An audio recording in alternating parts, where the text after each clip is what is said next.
Kamusta mga kababayan?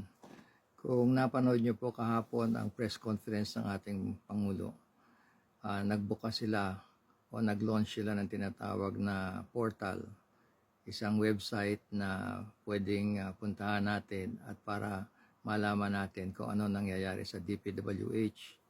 Ang tawag po dito na website ay transparency website or transparency portal. Pwede kayong pumunta sa transparency.dpwh.gov.ph at mache-check nyo yung sinasabi nila na ito ay panlaban sa korupsyon na nangyari sa DPWH.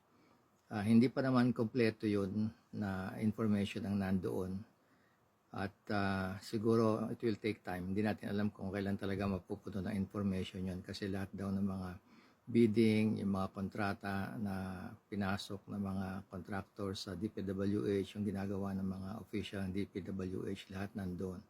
Pati yung mga location, yung mga biddings, yung mga contractors na involved, magkano, ang mga budget na nandoon. So maganda kung matatapos po yan. Tignan natin kung ano mangyayari.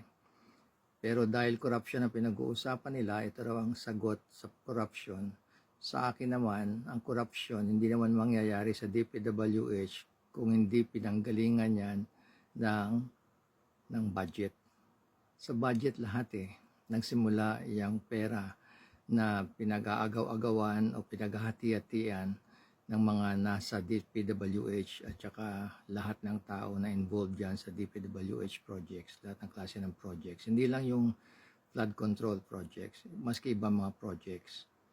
Kaya kung nanggaling yan sa budget, sana ang atensyon na gawin ng administrasyon ay yung papaano may iwasan na ang pera ay mapunta sa DPWH na paghahatian at pag-aagawan. Yan ay nagsisimula sa Kongreso. Yun nga sinasabi natin lahat na bakit hindi masyadong nababanggit ang mga nasa Kongreso, yung nasa Congress at Senate, upper House of Congress at lower House of Congress. Kasi sa kanila nagsisimula ang budget. Pag nag-submit ng expenditure program ang Pangulo sa Congress, ibig sabihin sa upper Congress at lower Congress, yan ay doon sila naglalagayan ng mga insertions sa tinatawag nila or amendment. Kaya dyan sa DPWH, yan ang pinakamalaki o isa sa pinakamalaki. Hindi pa natin na-check yung ibang mga departments ng Office of the President. Ang budget, billion na o baka siguro umabot na ng trillion ang pera na naibuhos dyan. At yan ang pinagkakaguluhan ng mga involved dito sa sinasabi nga nila conspiracy na sindikato na na nagsisimula mula dito sa hatian o bigayan na nangyayari sa Congress. So sana mayroong magawa ng paraan na mapigilan ang mga nasa Congress, sa Senate at sa Congress na magbagsak ng mga pera doon sa DPWH na hindi naman kinakailangan. Ano ang dapat gawin? Kasi bago i-submit yung budget na yan ng presidente, dumadaan yan sa Department of Budget and Management na pinag-aralan na nila at sinasabi nila, ito yung pinag-aralan, ito kailangan halimbawa ng DPWH. Okay? Ipapasa ngayon ng presidente sa Congress. Nababago pagdating sa Congress, sa Senate pareho, tsaka sa Congress. Paano nila mapipigilan ang mga tao dyan sa Congress na magbagsak na malalaking pera dito sa iba-ibang departamento na hindi naman kailangan, kagaya ng DPWH. Bakit ko sinabing hindi kailangan? Kasi kung kailangan yan, may mga batas naman may mga departamento na pwedeng mag-check kung talagang kailangan o hindi. Siguro talaga hindi naman kailangan yung mga pera na yan, kaya pinaghahati-hatian lahat ng mga involved dyan So tignan natin kung anong susunod na aksyon ng administrasyon, kung paano talaga malalabanan talaga ang korupsyon na yan. Hanggang ngayon, parang wala pang klaro na may magagawa para pigilin talaga yung corruption na yan na sinasabi, yung paghahati-hatian tsaka pagnanakaw ng pera ng bayan. Tignan natin na sana dumating ang panahon na wala na mag-iisip o magtatangka na magnakaw maski isang sentimo ng pera ng bayan. Kailan mangyayari yan? Paano mangyayari yan? Hindi pa natin nalalaman.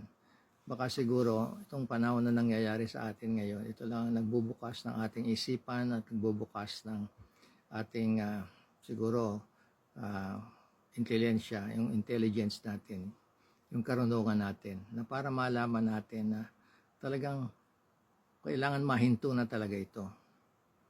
Sino nakakaalam niyan? Magtulong-tulong tayong lahat kung meron kayong nalalaman. Ang sa akin lang, maaari lang talaga na mahinto yan talaga kung lahat ng nasa gobyerno na ating iboboto ay talagang number one, meron silang konsyensya na magsilbi talaga sa bayan at ang isipin nila hindi kaagad yung pagyaman o pagnanakaw.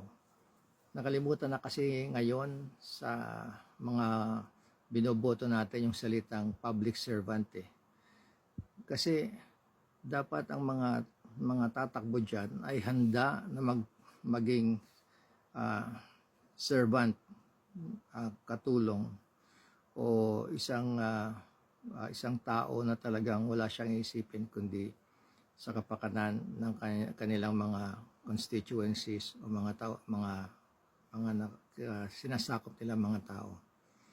Yan lang sana ang aking pinagdadasal at yun lang ang wish ko sana dumating ang panahon na yan kasi mula pa tayo na nagkaroon ng demokrasya talaga ang pagnanakaw sa gobyerno hindi talaga matigil Kaya huling-huli na tayo sa ibang mga bansa na bawal talaga ang magnakaw. Yun ang unang-una, ang pinakamalaking kasalanan ng isang public servant, ang magnakaw ng pera ng bayan. Malalaman nyo sa ibang mga bansa na mga napuntahan ko na pag nagnakaw ka talaga, masama mangyayari, elimination talaga or bita yung mangyayari.